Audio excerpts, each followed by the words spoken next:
Hey, what's up, everybody? This is Joe Tossi from TechTables.com, and you're listening to the Public Sector Show by Tech Tables. This podcast features human-centric stories from public sector CIOs, CISOs, and technology leaders across federal, state, city, county, and higher education. You'll gain valuable insights into current issues and challenges faced by top leaders. Through interviews, speaking engagements, live podcast tour events, we offer you a behind-the-mic look at the opportunities top leaders are seeing today. And to make sure you never miss an episode, head over to Spotify and Apple Podcasts and hit that follow button and leave a quick rating. Just tap the number of stars that you think this show deserves. Welcome to the Public Sector Show by Tech Tables. Super excited to have you all on. Let's kick off with our president of TAG. Jay McDaniel, CIO for the beautiful city of Seguin, Texas. 21st fastest growing city in the country. A lot of amazing things happening with innovation and whatnot there. I also have the great privilege of serving as TAGITM president, elected by membership, one of the greatest honors of my career. All told, about 30 years working in tech, first 15, Air Force, government contractor, a few years in private industry, started in local government, Texas local government about 10 years ago. And if I have my way, this is how I'm going to finish up and just ride into the sunset.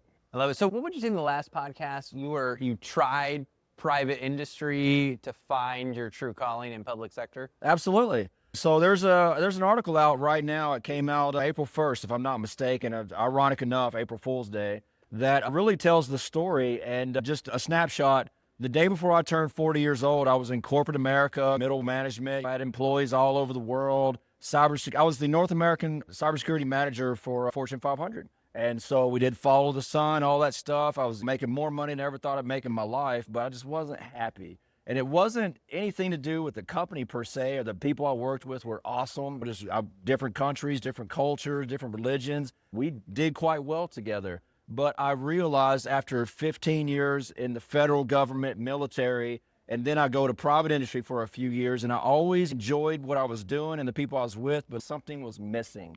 And I always use the example, I spent time with Dell. When I was with Dell, Michael Dell was like the 18th richest guy in the world. And I was like, everything that we're doing here is to make him potentially the 17th richest guy in the world. There's nothing wrong with that, right? It just doesn't resonate in my soul. So the day before I turned 40 years old, I put in my notice without really anything lined up. And I'd hope I had invested enough in my credentials, my experience to do something that was more in line with who I am as a person, and landed in Texas local government. That was almost 10 years ago now. And I'm so happy it's worked out the way that it has. And like I mentioned in the previous podcast, I walk around saying that I'm the luckiest CIO walking the face of the earth. I wake up with a smile on my face. I work with the most awesome people. These guys are all right too, but no, these guys are great. So I'm so fortunate to know, and the gratitude I have from those experiences. So that's why I am so passionate about Texas local government.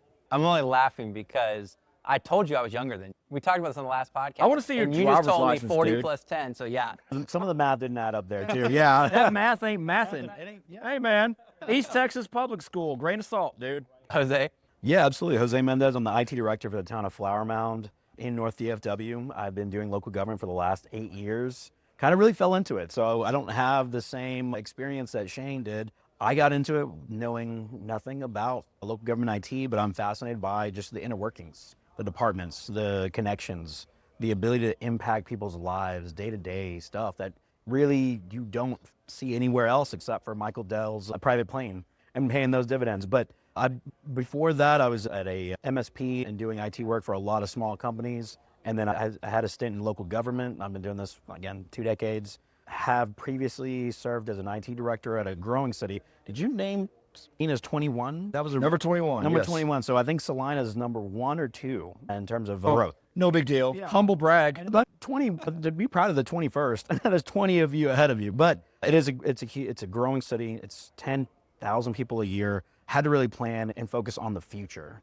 And that really set me up for success. I think that for me cut my teeth on local government and looking at solutions holistically. Not from just a business perspective, but from a management administration perspective of how can I be kind to future Jose and future Salina, future organizations. From there, and I know I'm jumping around a little bit, but I spent some time as a cybersecurity expert in the city of Irving, and I had the benefit of having some very good relationships with a gentleman who's on this podcast, Ted, previously, but also others that helped me understand that I knew nothing about security and to explore more in myself and solutions technology and really like dive deep and be uncomfortable, stay uncomfortable.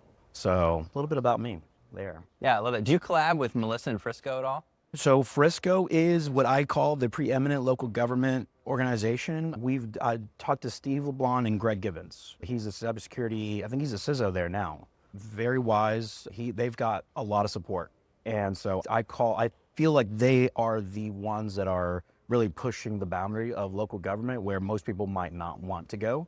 So I don't collaborate too much with them. I just hired someone away from them, actually. So I think much less now. That's so funny. I wasn't asking because I talked to her and she was trying to make it here. She couldn't, unfortunately. But yeah, I mean, I just geographically thought you guys were pretty close. We're not too far away. They're about 30 minutes away, but yeah, and they're significantly much larger. Flower Mound, it's 80,000, 81,000. Our build out's going to be 120. I think Frisco right now is 160. And I think for the first time ever, people are finally leaving Frisco. Normally they drive in and go there. So they've got a lot. They've got just a lot of available options for residents. So they're in a very unique spot, and I think we all look to them to help us navigate this unknown world sometimes. Yeah, love it. James? So, James O'Brien, I'm the Information Security Officer with Port Houston. My tenure started in 2009 for municipalities and local government. And having a servant heart, just fell in love with it. It's not about selling widgets and gadgets, nothing against that space, but it's not for me. We do not sell widgets. No, no, it's all good. Gadget, sure, I'll take gadgets. Yeah, gadgets. So having such a servant heart, serving the public, serving citizens, the customers, whatever you want to label it as, just where my passion fell. Like Shane, he was drawn to it. I was in the private sector for a while and just didn't find my place that I was happy. So once I stumbled into City of Tech City, I was like, this is where I belong.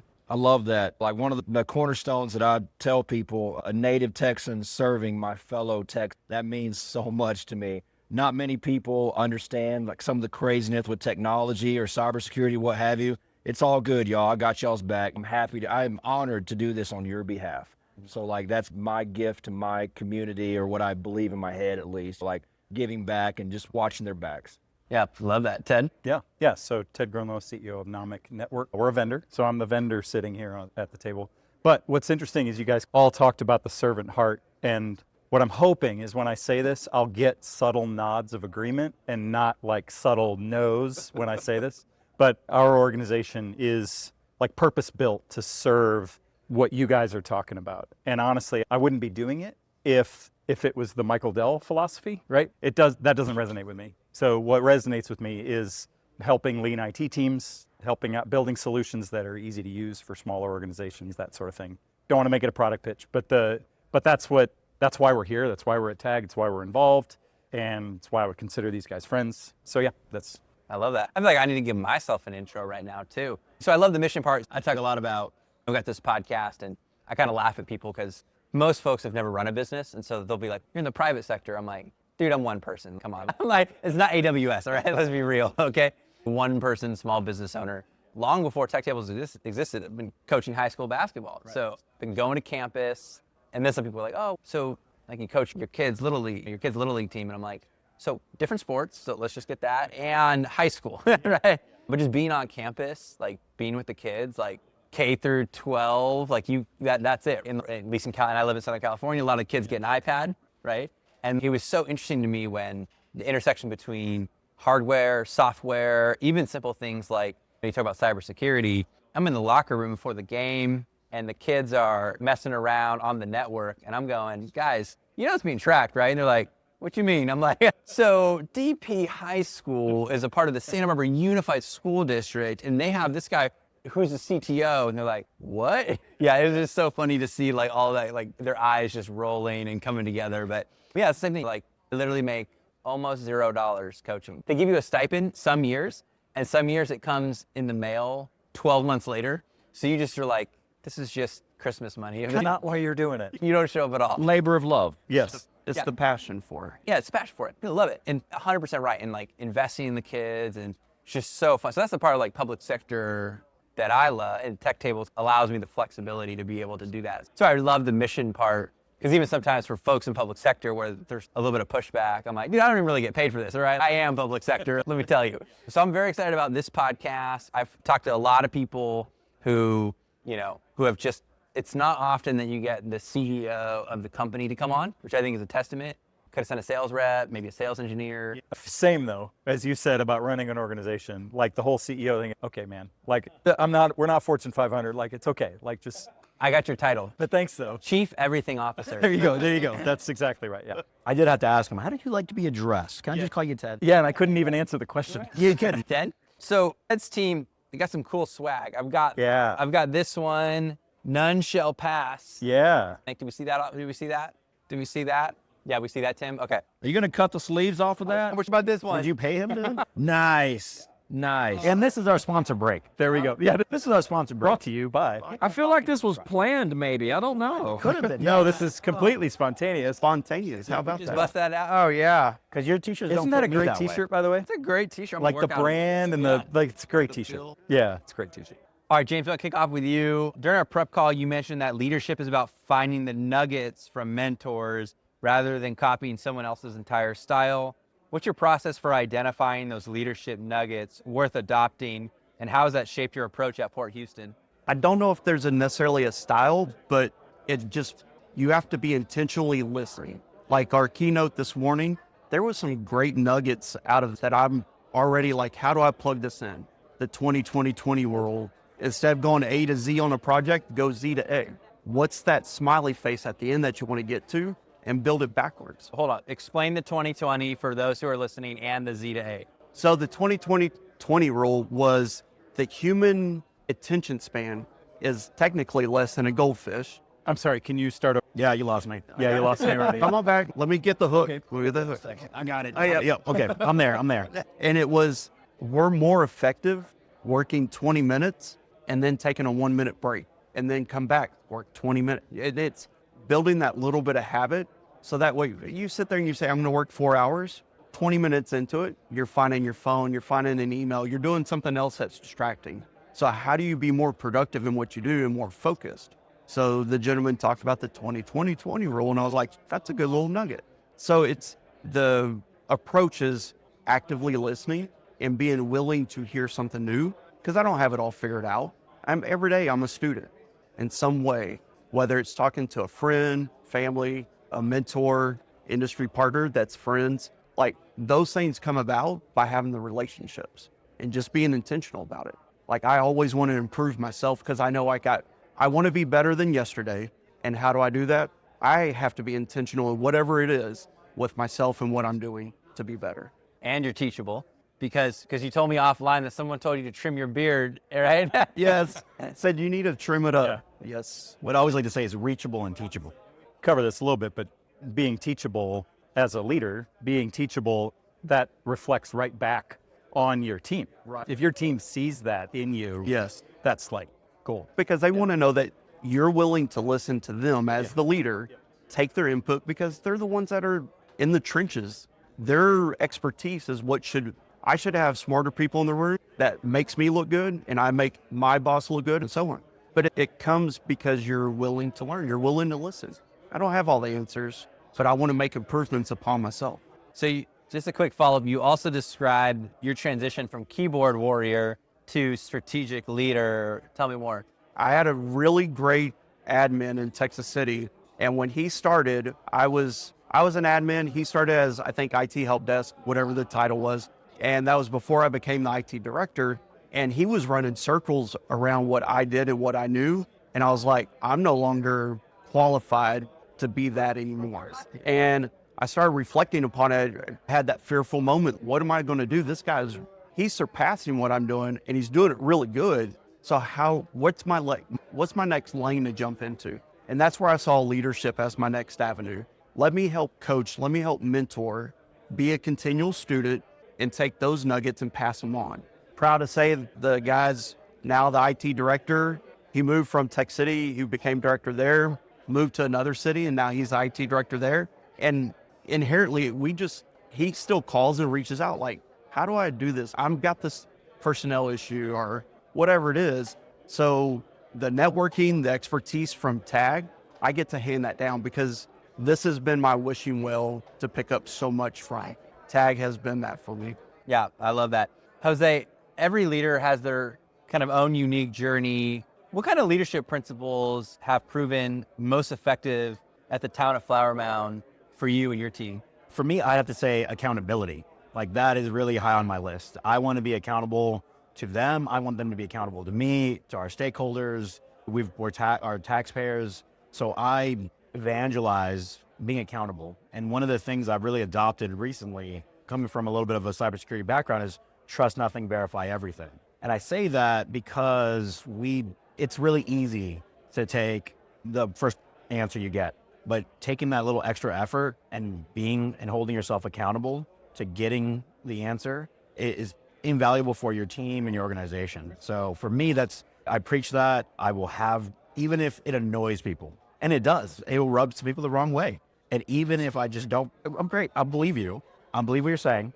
Prove it to me. Because I'll do that in spades as well. So I think that for me is one of the better leadership traits that I think carries over to your personal life as well. If you're accountable to yourself and to your spouse, your family, I think is immeasurable. And I think it's very palpable, evident that people want to be around you, want to follow you.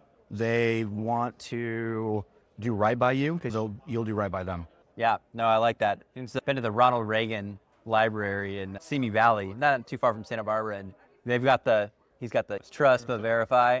I didn't really internalize that in public sector early on. Now, oh my goodness. So I talk to so many people on a weekly basis, and I've got like a little notepad. It's just trust but verify, and I'm like, we're gonna see if this person's got receipts or not. I told my team I want to get it tattooed on my fingers. Trust nothing. We do with our kids too, right? It's like behind their back, like they said they're going to do this. I'm going to trust you, and then you're like, yep, okay, yeah, you're doing it. Did you do the dishes? Yes. I opened the dishwasher. Exactly. Verified. Look at that. Yeah, gold star. Right. Yeah, that's probably one of the best pieces of advice I could give folks in public sector is wouldn't believe the first thing you hear. And be very careful about that. I'd trust but verify. So Shane, in our last episode, we talked about the 27 Innovation Awards for the city of Seguin has won, but I care less about the awards, and probably you do too. But I want to talk about the leadership and talent development values that drive that success. Okay. So we also talked a little bit about the investment in people, and I went to bat very early on in my tenure in the city of Seguin. Hey, if we want to accomplish what we say we want to accomplish, we got to put forth the monies to ensure that these folks can progress in their careers, their training, their knowledge base, things of that nature. And so that's what we did. Thankfully, the city agreed with me. We've upped our budget several times as far as training and travel goes. And that's what led to going from having the 1 degree on staff to 13 degrees and 27 certification. And the part that I left out in the previous episode, my department has also basically doubled. We've added a GIS division, so we're 4 divisions under IT. So some of that stuff is through attrition, the growth. You hire somebody that has a degree or the certs or whatever, so it grows that way. But it's also a very accurate statement. I'm in a kind of a rural area of Texas. More than half of my team has graduated from local school districts, and this is the only professional experience they have, so you have to dangle that carrot. And the reason why it's so important to me is I want every single one of those folks to know, hey, look how awesome you are. You can accomplish anything you put your mind to. See all these awards, all this positive attention. Nomic loves us, right? The partnership we have with Ted and many other of our partners as well, they like engaging with us. We hire personality first over credentials and stuff. Got a bunch of gregarious, kind of fun-loving guys and gals, some good old boys and gals on the team. And man, it resonates. It fits my community. It fits TAGITM, but I also believe it started with that investment, and that's the culture we've built in the city of Seguin. We expect to win everything, and it goes beyond technology. The Halloween contest, we've won that 3 years or something like that. There's going to be a make-off sale here pretty soon. I want to win that one too. So I got a recipe for you. Yeah, that's the culture we've built within the IT department, and I am here for it. I love it. And it's not coming from me, it's coming from them now. So yeah, it's pretty awesome, dude. And I freaking love those guys. I got a great team. It doesn't hurt that you're a good self-promoter. Come on, dude. I thought we were cool, bro. Shane's the best cheerleader for his team, and that shows with the awards because he celebrates those wins for his people early and often. And in local government space, you can't always just throw money at people to say, hey, I love what you're doing. Thank you. Here's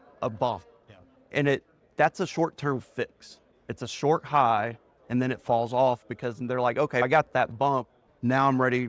I'm doing all this other work. Where's the next one? It's a great example of what you talked about earlier of your passion. You talk about yourself. All of you guys talked about the passion that carries through the organization. That's what creates that culture. One final add-on along those lines, we just had 2 positions added mid-year in my department. A GIS, a pretty high-level GIS person, and a second dedicated cyber resource, which I love. And mid to high level there too. That resulted in 5 promotions on my team because we've been getting them ready for years. So like, once again, this multiple promotions. Okay, we want this person in this position. There's another one ready to go into that backfill. We're going to wind up hiring at the entry level again, and we're going to hire those next set of superstars, and we're going to get them ready for those future roles as well. That's the only way I can do it, because I think these gentlemen will agree, I can't pay a dedicated cyber resource what they can make out on the street, but I can build them from within and make it work for my organization. And I think Ted will certainly agree. Y'all probably all know Trip. That dude is awesome. I hired him 5-6 years ago. He should be here. I haven't seen him. Trip is the man. Homegrown talent from Seguin ISD. And you know what? It benefits to have someone like Shane in local government, because you're not a comparative city to me, but I compare myself to y'all. You're smaller than us. You are growing, but it helps build the fact that my team is lean and I need talent and we need these wins just as much as you do. And sometimes that doesn't resonate with the decision makers, but you are a very good soundboard. You're a very good example of what we could be, of what anyone could be. And so I hold you in high esteem. I know I don't tell you that often enough. Yeah, don't say that. Yeah. Shining light. I'm a beacon of positivity is what I'm hearing. Yeah, he said tech. Yeah. Aren't you glad you came to Tag IT? I'm so glad. This is, oh man, I love it. This is just too good. I love it. We talk about like sales. This is my favorite definition of sales: the transfer of enthusiasm. I just love that so much, because like I'm selling all the time. Like I'm not talking about sponsorships. I'm just mean like there's the podcast. I got to get buy-in from the kids. When they got turnovers left and right, I got to get buy-in with my wife on stuff, whatever. It's all kinds of stuff. So the enthusiasm that you bring, Shane, it ups the energy in the room, which gets that buy-in. That starts getting people. That's why people are attracted. Like people are attracted to other people who can bring energy and be excited. And it's just a powerful force that you can bring to local government to just keep people even a little bit longer in roles or train them up. And really a leader is like seeing something in his name, Trip. Yep. Trip, where are you? Seeing something. Trip's the man, dude. I know. Come on, Trip. Seeing something in Trip before he sees it in himself. That's leadership right there. That's leadership. So Ted, your company was founded specifically to support understaffed, resourced IT teams in government, which I actually had a very similar, was it Eric on the last one? Oh, yes. He was like, he was using all the keywords, lean, I was like, man, did I put him on the wrong podcast? Tell us about the leadership challenges that you see, because you got a portfolio of public sector customers that you see, and how the best approach that helps them overcome those hurdles. Yeah, the large to small is fascinating. I love watching, you talked about Frisco, you talked about some of these scene growing, you talk about some of these things. It's fascinating to me because we have one-man shops that are customers. We've got large groups that have dedicated security staff that are customers. So it's really fun to watch that growth.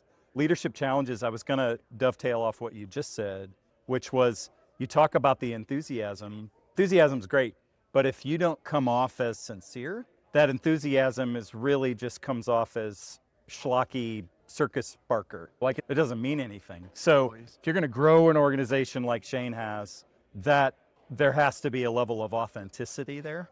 And if you don't have that authenticity, it just isn't going to work. So that to me has been fun to watch. And some of these other organizations in TAG as well, authenticity, transparency, these things they see. I think Jose and I were talking about this earlier.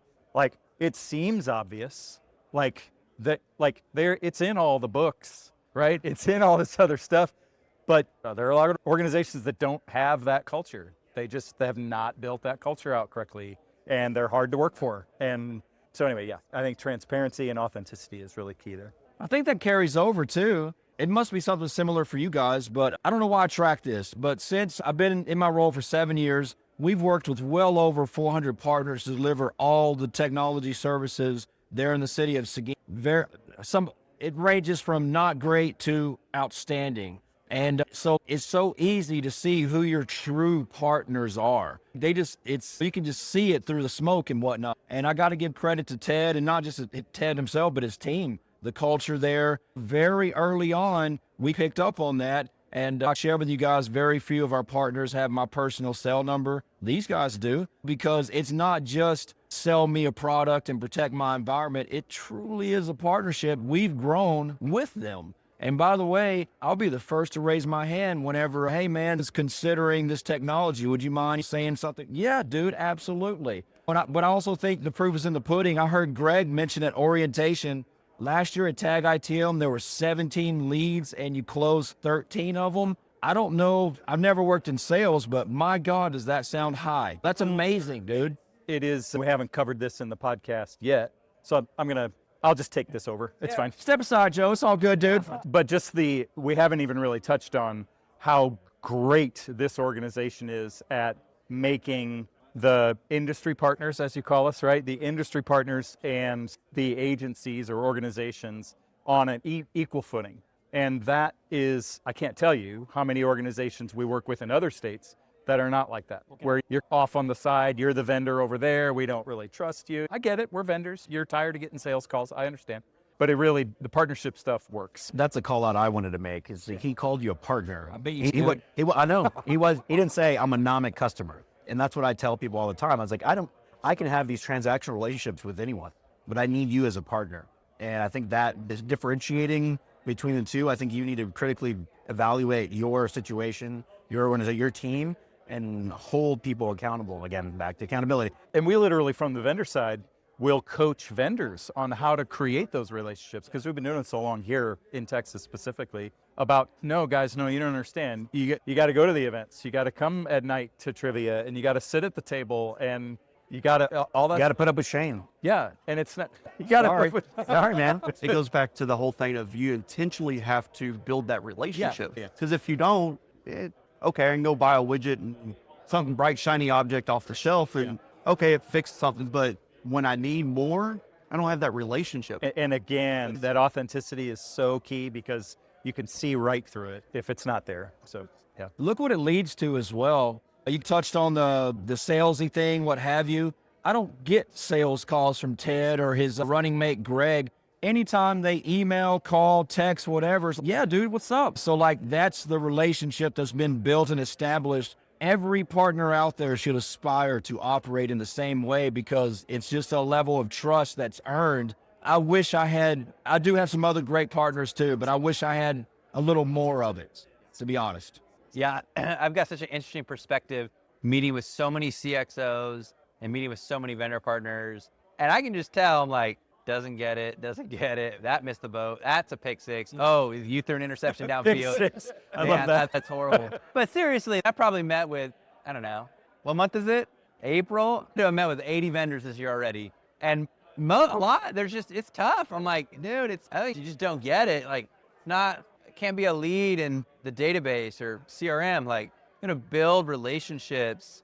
That sometimes, like, you do consulting? No, I host the podcast. I'm just telling you this is what you should do, because you're not talking to your customers. Step one, that's what you need to go do. Go talk to your customers. I just happen to do that all the time, but you should go talk to your customers. And that's just like I love what you said about going to the events.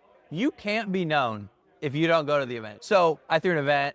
Sorry, I'm on a little bit of a tangent. Then we'll keep going. But I'll allow it.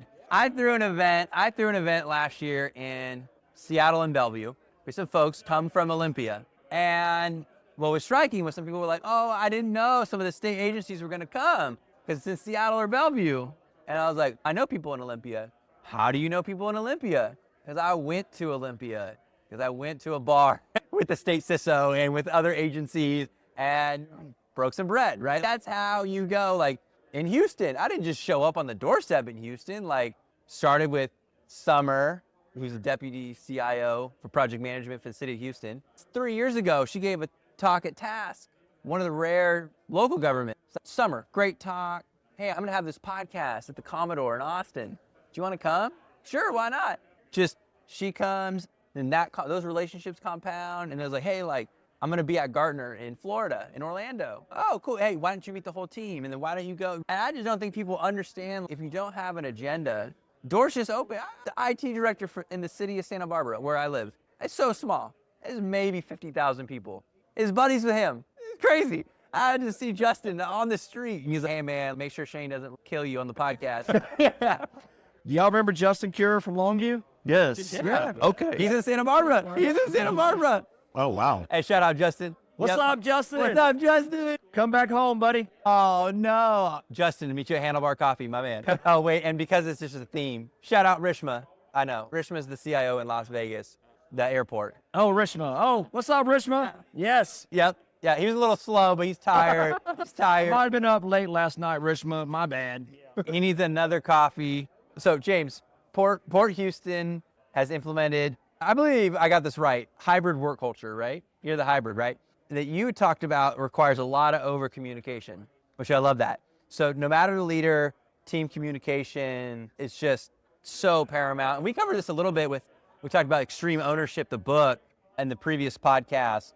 But I was kind of curious, like, how do you keep a pulse on the team from when they're working at home versus in the office versus you're here at TAG? Like, how do you over communicate? So it's still a learning point for me to know how to communicate and communicate well, communicate better. So again, being back to a student of all time, I'm not going to sit there and be like, okay, I need you to check in when you logged in. I don't need that. It's built upon trust that I know you're doing what I've asked you to do or what you've even set out for yourself to accomplish. Hey, there's this goal I want to complete. Okay, every now and then I'm going to check in on you though. I have the intentional conversations, the one-on-ones with them. What is it that you want to do? How do you want to accomplish it? How can I check in on you? Then I've got a large calendar whiteboard. If there's a goal that you've said, I want to go for this certification, write it on the calendar. Everybody in the IT can see it, and we're going to hold you accountable to it. I want to help push you to not let it sit on the shelf. So by just having those relationships, the intentional communication, all of that stuff builds that trust. So I don't have to sit there and go, are you doing this today? Are you doing this today? Yeah, that's great. I want to do a follow-up, and I'm jumping a little bit, but I missed it, but I want to come back, you had mentioned to me that TAG was a life preserver for you when you were at Texas City. So I wanted to have you tell the audience, like, how that community helped shape your leadership approach, and what lessons that you've taken back to Port Houston from what you've benefited from TAG. Oh, man. It's a laundry list of lessons, but so again, when I was at Tech City, before we had a third person as a two-person shop, I found, or TAG found me, whichever way it occurred, and I just felt like we were drowning 450 full-time employees, 48,000 population supporting, police, fire, EMS, emergency management, 24/7 operations. And for two people to carry that load, it was pretty heavy. And for about 6 months, my director at the time had fallen ill, was in the hospital, and I was running it by myself. So again, when I found TAG, I found a community that allowed me to not have extra personnel in the seat, but I had someone to reach out to. I had to phone a friend. Hey, I'm trying to do this. How do I do this? Why should I do it? Why should I not do that? And like we talked about, that was my life preserver, because otherwise I was just putting out fires nonstop and never advancing what I was bringing to the organization. So TAG allowed me for that opportunity. And then leadership stuff, getting involved in the committees, getting plugged in, taking the introvert off, putting it away, and putting yourself out there in that discomfort space of, hey, what's your name? Hi, Joe, I'm James. What do you do? Where are you at? Stuff like that. So that way, then you start building the relationships to know what somebody else is doing, so you don't have to recreate the wheel. I think that's the biggest piece. The community for me was the life preserver. And I keep several different notes in my phone of nuggets from different events that I've gone to that I always reference back, always fall back to it. So again, it's a laundry list of lessons learned that I continue to go back to go, okay, I know I've talked to somebody about this. What was it? Yeah. What was that little thing? I'll read the one word, maybe it's all it took. And I'll be like, it sparks that memory, and here's how to go through that. I think it also has transcended, like, 'cause you and I met when we were at two different employers. and it transcends your work life, your professional life, and it helps you grow as a person and an individual. We've maintained our relationship through Tag. Yeah, and I think it's just been open up the channel of communication. No matter whether it's you or me, I know someone over at that city. I know he's struggling with something over there, and I might have heard it through the grapevine, I might have heard it from him, but I can reach out to someone and just talk to them and have a very open, honest conversation with someone that I wouldn't have otherwise known. Yeah, no, the power of the community I like that you have the lessons learned. I actually do that on the airplane when I fly back from any event. I always have like lessons learned, things I like, things I'm capturing that I then start putting into my own private. I just watch Netflix. I don't know. Yeah, I don't believe that. But just being able to take those like lessons and not lose them, right? Documenting them, having them stored, cleaning them up, like especially 12 hours after the event or whenever it is you're leaving. That way you can distill them, and then later on you can upload them to a project in Claude or ChatGPT or whatever. And then it's fun because then you can start asking questions like, I do this, I write. Talking about holding yourself accountable, I've got some folks who have either owned a business, they know the business side of what it takes to run a business. My board, but I just send a weekly email out to holds me accountable to driving tech tables forward. And some are current CIOs who were business owners, which is crazy. Because they can give me really practical advice, which is great. And what I love about it is I've turned each of those emails into a PDF that I've then uploaded to Claude. And now it's telling me, I'm like, hey, I'm thinking about this or whatever. And it's giving me insights and like surfacing information. And I'm like, oh, dude, that is just so good to make sure. And then I take that information and I might go store it in like a digital system. And I go back and wow, I had this conversation. James might have said one word to me in Houston, right? And I'm just like jotting that down, or all the little details that then you can just quickly review. That also helps with the relationships, right? That's how you build community, like remembering that Shane is a diva. I don't know, I'm just making this up. I own that. That's fine. No argument here. We're gonna get you a shirt that says that. Yeah, that'd actually be a great one. That would be a good one. That would be a great one. That'd be a great one. So anyways, a little bit of a tangent, but Can I continue the tangent just shortly, which is because we're not a huge organization. These guys maybe don't even know this, but to pull the curtain back a little bit, I love listening to their stories of growth and the growth of their team, their leadership, their culture, because we're actually in a similar boat. We're not Fortune 500, 3,000 people. Like we're just like So I've learned a lot just having these chats and learning about their growing pains and all that kind of stuff, because it helps us. Small organization. It's similar. There's a lot of similarities there. yeah, and it's fun to see Tag, where I think the next year it's going to the JW. So that's going to be a lot of fun. They got a bigger venue. You're going to be back, right? I will most likely come back. All right, man. Let's do it. Shameless plug to the Marriott. Yeah, the only reason I say most likely is because it's not in my calendar yet, but I will put it in my calendar after. Do you do the 3 years out? Like, this is like Educause. Hey, here are the next 3 years where we're going to be. I'm like, Yeah, we're going to be there 3 years. We signed a 3-year deal with them. JW Marriott Hill Country. We can't wait. That's right. Yeah, the dates are already out, I think. Yes. Yep. We have the date. Beautiful resort. So I got to put that in my commitment tracking system. Yeah.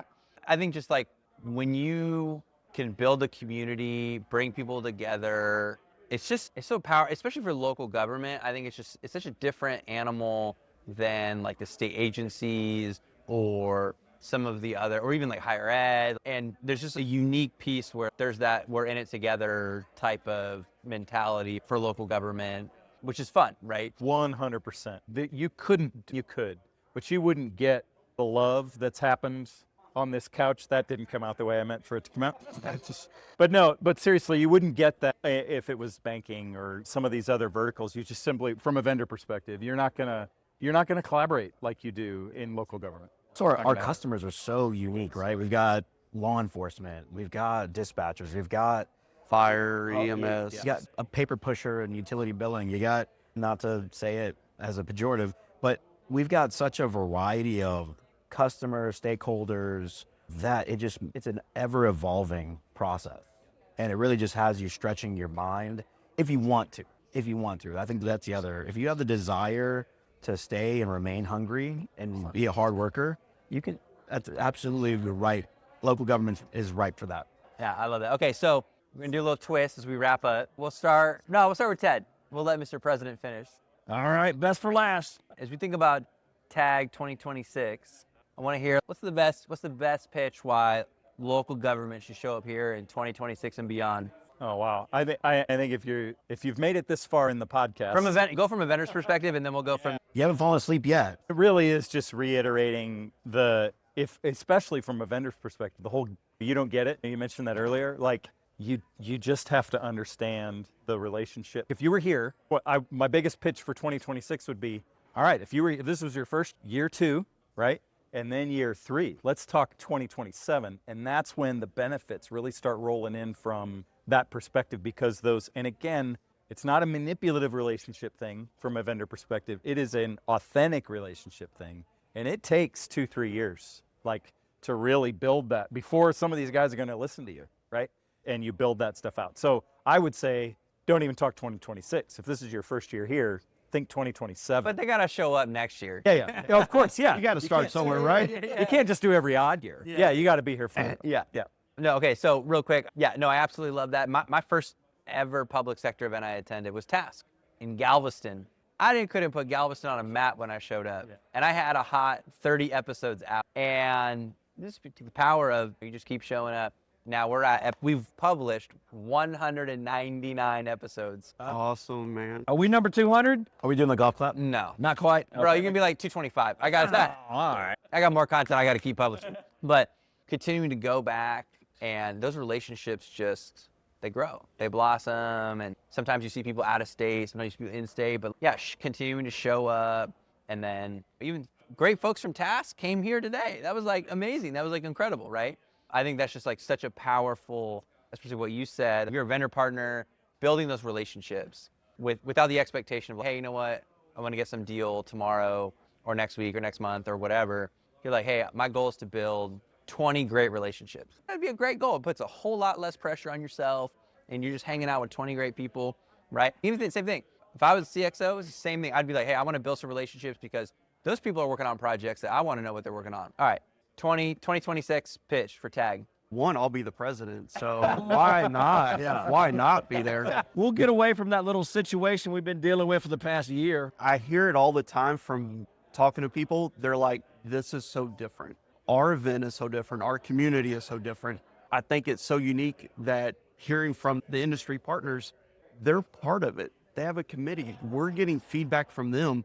What can we improve to make sure you're happy being here? We ask the members, what do you want to see? One of my things, I've been going around to a few people, what's the challenge you want to give me for this upcoming year as president to make better, to solve, to highlight? Maybe it's the cheerleading thing. Maybe it's something to fix. But what is it that you want to see that I get to take? Here's a list of everything from Shane. Yes. Yeah. Oh, yeah. There'll be weeding out. There'll be some disqualifications right off the bat. But no, what can I do to make this so impactful to you as it's been to me? What can I give to you that makes it resonate that way? I love that. Are you familiar with EOS? EOS. Yeah, the Entrepreneurial Operating System. Okay, yeah. So there's a book that part of that collection they wrote, Traction. Have you read that? And what I was thinking about was in Traction, they have IDS, so identify, discuss, solve. And so during your weekly meeting, and I literally just had this like pop-up image of James is now president, and you're just IDSing all of Shane. I'm totally kidding. You don't have enough storage space. Yeah. You're not wrong, dude. We spent a lot of money this year. Yeah. Why is this list so long? I hope there's some left, honestly. Maybe if you're a vendor, come back to 2020. No, I'm kidding. Jose, best pitch for 2026, coming back to TAG. Oh, man. I hate saying these cliche terms like it is what it is, but I'm a big slogan guy. And so it is what you make it. I think 2026 is you get back what you put in. So all of us sitting here, we've all been here, we've all met, we've formed relationships, partnerships, we've talked to people, we'll engage others. I don't have to do any of that. And you don't have to. You don't have to put yourself out there. You don't have to be vulnerable, but you can. And when you do, you will find that it will be returned to you. And you'll, yes, benefit from it, from relationships, from conversations, from takeaways. But for me, it's whatever the level of effort you get, this is one of those unique conferences where you will get that back from. It could be a vendor, it could be a partner, it could be just so-and-so at some other cities. But you started the podcast by saying little nuggets. You get those little takeaways, those little nuggets where you're like, man, that kind of fills up my cup now. And it either reaffirms what you've been doing at your own Or you then say, I got to go back and be better than Shane and Seguin. Wait, what? I was testing you to see if you were listening. You're waiting for your turn to talk. I get it. Go ahead. All right, last podcast. We're gonna close out with you. Why should people attend in 2026? Yep. Okay. When there's no money. No, I'm totally kidding. We'll be all right. My first TAGITM conference, I don't feel like it was that long ago, honestly. Galveston, 2017. And as we spoke about a little bit of the history of 15 years military, government, federal, a few years in private industry, and then the rest in local government. So at that point, I had already lived and worked around the world, different cultures, all these amazing things. Being a native-born Texan and then having the opportunity to come back and serve my fellow Texans, I walk in the door at TAGITM and I literally was like, oh my God, I found my people, man. Because it's a bunch of good old boys and gals having a good time, amazing education, amazing relationships across the board, not just our sister cities and counties and whatnot, but obviously with our partners like Ted and many others and whatnot. And we've grown exponentially. It's like night and day difference over the past 5 years, I'd say, since COVID. But we've never lost that sort of culture, that vibe.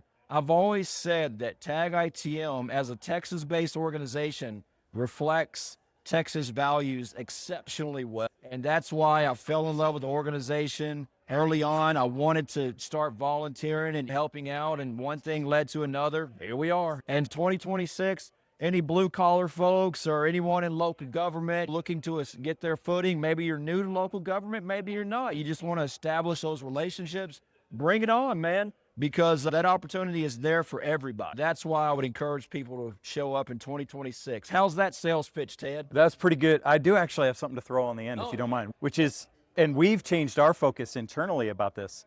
It's really actually, the show is great, like the conference is great, but this organization's a year-round thing.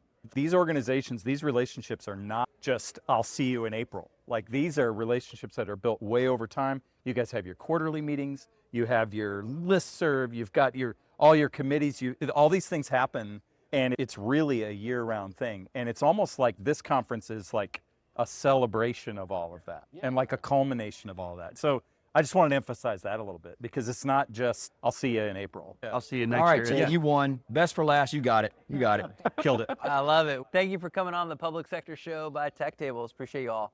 Thank you for coming out and doing this with us. Absolutely. Thank you for putting that spotlight on us. Hey, what's up, everybody? This is Joe Tossi from TechTables.com, and you're listening to the Public Sector Show by Tech Tables. This podcast features human-centric stories from public sector CIOs, CISOs, and technology leaders across federal, state, city, county, and higher education. You'll gain valuable insights into current issues and challenges faced by top leaders. Through interviews, speaking engagements, live podcast tour events, we offer you a behind-the-mic look at the opportunities top leaders are seeing today. And to make sure you never miss an episode, head over to Spotify and Apple Podcasts and hit that follow button and leave a quick rating. Just tap the number of stars that you think this show deserves.